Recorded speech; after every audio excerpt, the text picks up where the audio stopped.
Olá, boa tarde, audiência do Portal Desacato, também as pessoas que nos acompanham pela página do Conselho Indigenista Missionário, o CIMI. Cumprimento também a Júlia Sajorato, que está aqui com a gente no comando sempre do suporte também da edição e muitas vezes na apresentação do JTT Indigenista. E a nossa entrevista é com a Josileia Danisa Caingangue. Ela é uma das representantes da Frente Indígena e Indigenista de Combate e Controle ao Coronavírus na região sul. Boa tarde, Josileia. Como está você? Como está o cenário aqui na região sul? Eu sei que a gente teve aí momentos muito conturbados nas últimas semanas, com ciclone temporal, o frio que tem castigado os povos indígenas especialmente. Então, como está você? Traz para a gente esse contexto. Boa tarde, Cláudia. Muito obrigada novamente pelo convite, né? É sempre muito bom conversar com vocês e a gente poder falar sobre essa realidade que a gente vive hoje aqui, bom, por conta da pandemia, mas também por conta das mudanças, né, climáticas, que é algo com o qual a gente tem falado bastante, né, um tema que tem chamado os povos indígenas e também chamado os povos indígenas a convidar a sociedade não indígena para pensar sobre as mudanças climáticas. Nós tivemos ciclone aqui na região nos últimos dias, nós tivemos um outro evento climático que não foi um ciclone tão forte quanto o da outra semana, que destelhou casas, que levou telhados, né, várias cidades aí, o litoral de Santa Catarina foi bastante afetado, e os povos indígenas também, né, a gente sempre tem aí as populações mais vulneráveis, que ficam ainda mais vulneráveis nesse tipo de situação, e infelizmente nós temos passado por isso, exatamente num momento em que nós enfrentamos a pandemia do coronavírus, em que nós estamos tentando nos colocar à frente né, do combate a essa pandemia nos nossos territórios, mas infelizmente essas situações agravam, né, esse enfrentamento à pandemia. Então, nesse momento, assim, eu gostaria de cumprimentá-las, mas já trazer essa situação que a gente está passando agora é época de um inverno, né, o inverno esse ano está um pouco mais rigoroso que nos últimos tempos, né, nós tivemos temperaturas aí abaixo de 0 grau em algumas regiões aqui na região sul do Brasil, e isso também faz com que os povos indígenas, né, fiquem bastante vulneráveis às síndromes gripais como um todo, mas à síndrome da Covid-19 também.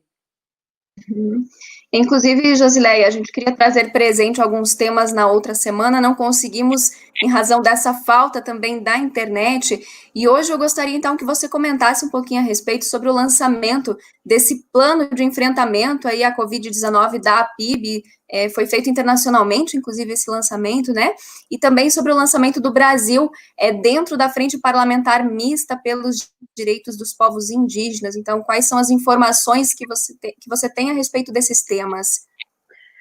Então, Cláudia, a APIB, desde o acampamento Terra Livre Online, que aconteceu esse ano, e também a partir da Assembleia da Resistência, ela ouviu de muitos parentes indígenas, de muitos especialistas, também de especialistas não indígenas, essa preocupação com o avanço do Covid-19 para as terras indígenas. Então, se pensou a elaboração de um plano que chama-se Emergência Indígena, Plano de Enfrentamento da Covid-19 no Brasil, né, que é uma proposta do movimento indígena e de diversos parceiros que construíram juntos esse plano para salvar vidas indígenas, né, e evitar o aumento dessa tragédia da pandemia do coronavírus, que está aí entre os povos indígenas do Brasil, levando o tema que vidas indígenas importam, né? Então teve essa construção e a apresentação desse plano na esfera internacional,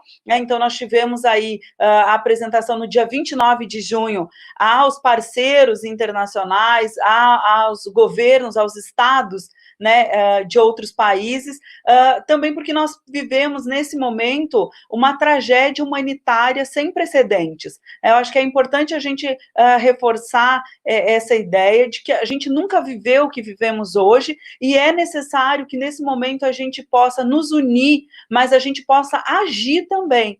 Então, esse plano emergencial, ele foi pensado a partir do panorama que a gente tem aí no Brasil para os povos indígenas desde a chegada da Covid-19, né? Ela iniciou na região norte do país, mas se expandiu rapidamente, né? Fazendo várias vítimas em 130 povos indígenas, né? E nós temos também tentado fazer esse enfrentamento aqui na região sul, porque nós sabemos que a Covid-19, ela, então, entra nos nossos territórios, principalmente a partir dos trabalhadores indígenas que estão nos frigoríficos, né?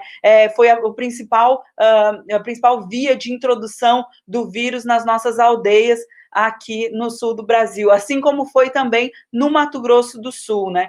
Então, acho que é importante a gente falar, porque esse padrão, né, de contágio pelos frigoríficos na região sul do Brasil, ele se repetiu no Paraná, aqui em Santa Catarina, no Rio Grande do Sul. Então, como pensar num combate, né, a isso tudo? E aí a PIB, né, sentou e pensou junto com povos indígenas, lideranças indígenas, mas também junto com outros especialistas, né, não indígenas. E aí o plano, ele está dividido em 3 eixos, né? Esses eixos, o eixo 1 são as ações emergenciais e o cuidado integral e diferenciado no controle da Covid-19, né? Pensando aí quais as ações que nós temos que ter, quais os cuidados que nós temos que levar para os povos indígenas nesse momento. O eixo 2, que são as ações judiciais e as incidências políticas que a gente tem que ter. Então, as ações judiciais que são movidas pela PIB, enfim, e pelos outros parceiros, né?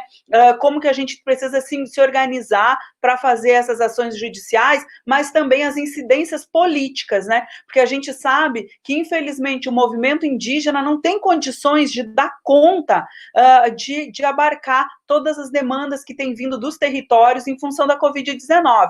A gente precisa incidir politicamente para que o Estado tome para si a sua responsabilidade, né? Então, o eixo 2 vai trazer essa tratativa também. E o eixo 3, que são as ações de comunicação e informação em saúde, né? Então, aí, para poder chegar até os parentes indígenas, a comunicação, uma comunicação direta, né, em que o parente seja bem informado, enfim, que a gente consiga fazer essa incidência no território. O plano de enfrentamento, ele está em desenvolvimento, né, a gente precisa sempre estar atualizando ele, mas ele está aí com as ações que a PIB está indicando, né, com os parceiros também que compõem a PIB, as organizações regionais da base da PIB, né, para que a gente possa realizar esse enfrentamento.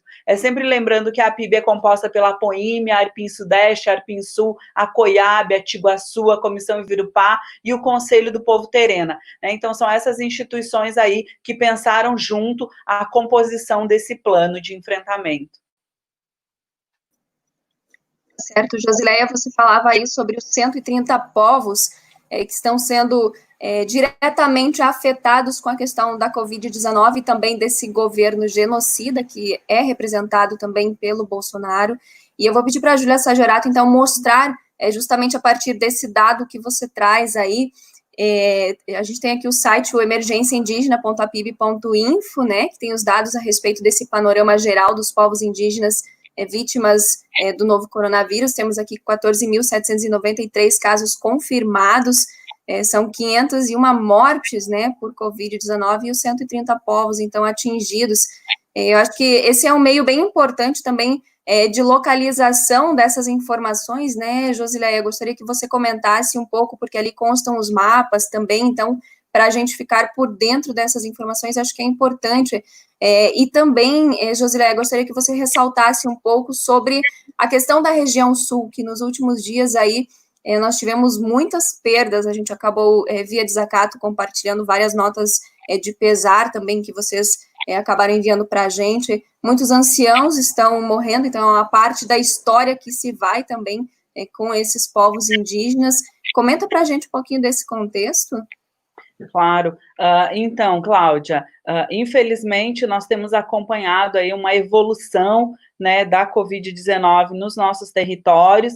A gente sabe também aqui no site, a gente pode aproveitar e caminhar nele, andar nele, ver aí os gráficos, né, que a gente tem, e há uma subnotificação muito clara dos dados da CESAI e dos dados da APIB, né? Nós temos aí os dados, então, aqui do Emergência Indígena, que traz dados com um número de mortes muito maiores, né? E essa curva de ascendência, ela continua, né? Ela é uma continuidade, assim, ela não está tendo nenhuma baixa, infelizmente. Então, eu acho que a gente precisa também se atentar a isso, né? Como que a gente está vendo esse crescimento, né, infelizmente, da perda de indígenas. Nós temos aí 501 indígenas falecidos até hoje, né, nesse momento, mais de 14.700 infectados, de 130 povos indígenas.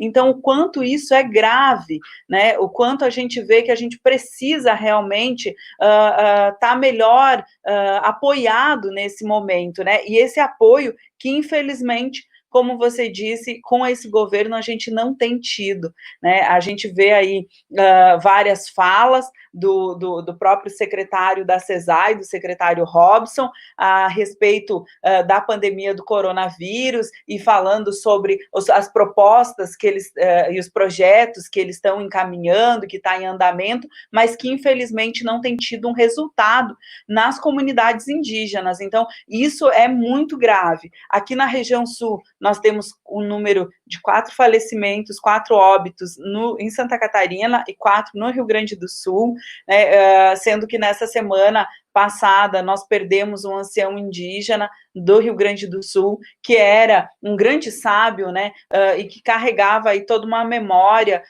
da população caingangue, do povo caingangue, lá na terra indígena do Ligeiro, mas ele já foi mestre de cultura e era mestre de cultura indígena no ponto de cultura Canhanhorê, na terra indígena de Serrinha.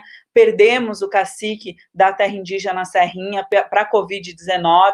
Então, o quanto tem sido violenta, né, essa pandemia, né, essa doença que a gente não sabe como lidar exatamente, por quê? E nós temos aí uma necessidade de ter segurança alimentar nos nossos territórios e nós não temos essa garantia. Então, muitos indígenas estavam indo trabalhar, tanto nessas colheitas sazonais que nós temos, a colheita da maçã, que inclusive teve 15 colheita da maçã, do alho e da cebola. Nós tivemos uma contaminação de 15 indígenas lá de Porto Alegre, né? Então, e eles, quando voltaram para a comunidade, estavam positivados para o coronavírus, eles ficaram em isolamento na comunidade, né, graças, eles se recuperaram. A gente tem que sempre agradecer, né, essas recuperações também que acontecem, mas infelizmente muitos indígenas que são infectados, e por exemplo, o cacique Rony é uma vítima da Covid-19, mas é uma vítima dos frigoríficos, né,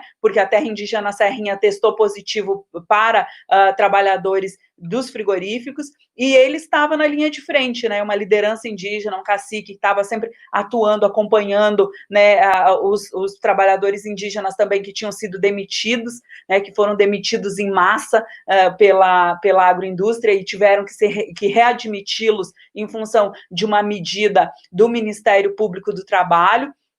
E aí a gente vê que fez aí uma vítima, que foi o cacique Rony, então, que estava nessa linha de frente, trabalhando, atuando junto com os indígenas que eram funcionários dos frigoríficos e que, infelizmente, vários deles testaram positivo para o coronavírus. Então, isso é a realidade do que a gente vem falando há bastante tempo, né, Cláudia? Que nós vamos ter vítimas, que nós estamos tendo vítimas, que, infelizmente, os nossos parentes estão morrendo no território justamente pelo desgoverno que a gente tem, porque não há um plano efetivo, e muitas vezes o governo também, ele fala, bom, estamos com um plano, né, mas o plano não está sendo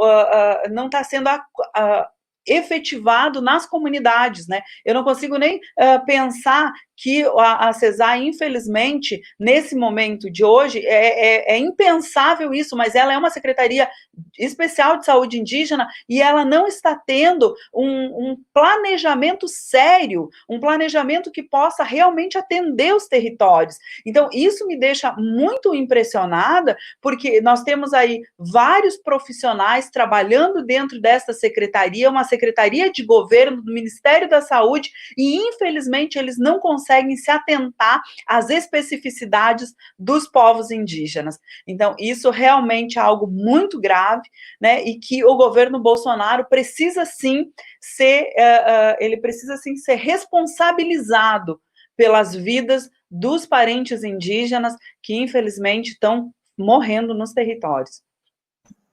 Tem outra questão também, né, Josileia, a gente teve aí a exclusão dos povos indígenas da composição do Conselho Nacional de Educação, que é mais uma ofensiva desse governo Bolsonaro, além, é claro, dos vetos aí ao PL 1142, que propõe, que, na verdade, o PL é o que propõe as medidas de proteção social, a prevenção e contágio e disseminação da Covid-19, então, entre os povos indígenas, quilombolas e outras realidades também de comunidades tradicionais, então foram feitos vários vetos. Eu gostaria que você trouxesse esse contexto, porque aí também mostra a gravidade dos ataques aos povos indígenas do Brasil.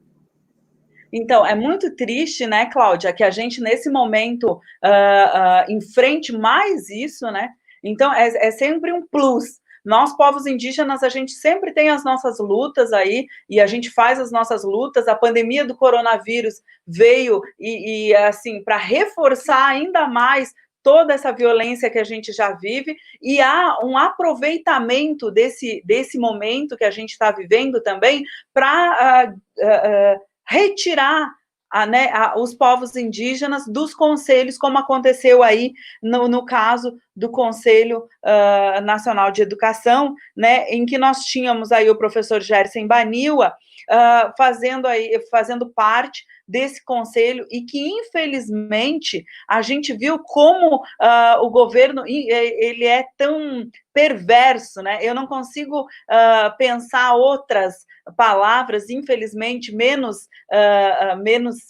graves do que essa perversidade, né? O governo ele tem sido perverso com as populações indígenas, e aí retirando do Conselho Nacional de Educação o professor Gerson Baniwa, que é um professor altamente qualificado, né, que discute educação escolar indígena, o acesso às universidades, a lei de cotas, né, e que tudo isso fez muita diferença na vida dos povos indígenas, e que, infelizmente, o governo simplesmente vai lá e faz uma escolha, parece que de um time de futebol, chama os coleguinha para jogar, que tem o mesmo pensamento reacionário, né, e coloca dentro da composição, então, do fórum, do Conselho Nacional. Então, eu vejo com muita dor, né, a exclusão dos povos indígenas do Conselho Nacional de Educação. E a gente não pode se calar diante do que está acontecendo, né? O Conselho, ele tinha aí um revezamento de professores indígenas que conheciam a causa. Nesse momento estava lá à frente o professor Gerson, né, defendendo os direitos dos povos indígenas, com conhecimento de causa, né? Acho que é sempre importante a gente falar isso, trazendo para o debate da educação nacional a educação escolar indígena, os conhecimentos dos povos indígenas, a necessidade de tornar, né, a educação escolar também um local onde se fale dos povos indígenas, se desconstrua, né, essa ideia que se tem dos povos indígenas, do preconceito, do racismo contra as populações indígenas. Enfim, é uma série de coisas. Desde políticas públicas que se constroem na área da educação e que são discutidas dentro do Conselho Nacional de Educação, até essas outras práticas, né, de conhecimento mesmo, de gerar conhecimento sobre os povos indígenas e com os povos indígenas. Então, quando você retira, quando você exclui a representação, né, esse espaço que a gente lutou para conseguir, você está indo contra o que está escrito na Constituição Federal, né, assegurando os direitos dos povos indígenas. Você está indo contra a Constituição. E hoje eu ouvi uma fala da professora Chiquinha Apareci, que eu quero reproduzir ela aqui agora, né? O governo Bolsonaro, infelizmente, ele não conhece a Constituição Federal do Brasil, ele não conhece a Constituição de 88, ele tem um ou outro assessor que fala para ele, olha, presidente, isso aqui é assim, ou olha, presidente, isso aqui é assado, porque ele comete tantos crimes contra a Constituição Federal que é impossível que ele conheça a Constituição Federal do Brasil, sabe? Então, eu acho que isso a gente precisa dizer, porque infelizmente esse governo ele está praticando a cada dia, né, um genocídio contra as populações indígenas, e isso é muito triste, né? E a gente precisa repudiar essas ações do governo brasileiro. A outra coisa que a gente precisa repudiar, Cláudia, é também a...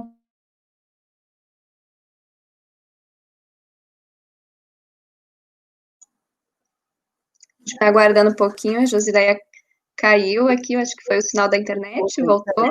Voltei, ok.